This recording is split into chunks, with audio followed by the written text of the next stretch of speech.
If you own a 2004 to 2006 Nissan Quest and a display under your speedometer is flickering, pixelated, or it's completely dead, this video is for you. On these Quest vans, Nissan used a digital LCD assembly instead of traditional analog gauges.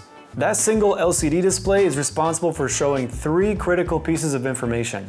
This LCD displays mileage odometer, fuel gauge, and battery voltage gauge. So when the screen fails, you lose visibility of information you actually need to drive the vehicle safely, especially how much fuel you have left.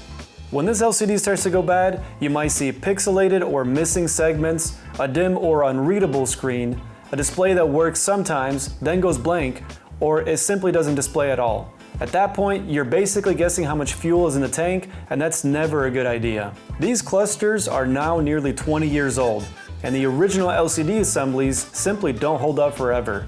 The failure usually comes from internal LCD degradation, weak connections within the display assembly, or aging electronic components that can't handle heat and vibration anymore. At UpFix, we don't just reflow the screen and hope it works. We use new and improved replacement parts to properly rebuild the LCD assembly, so the fuel gauge works correctly, the battery voltage gauge displays properly, and finally the odometer remains clear and readable. Our goal is long-term reliability, not a temporary fix. On rare occasions, these clusters can also have power or internal regulation issues.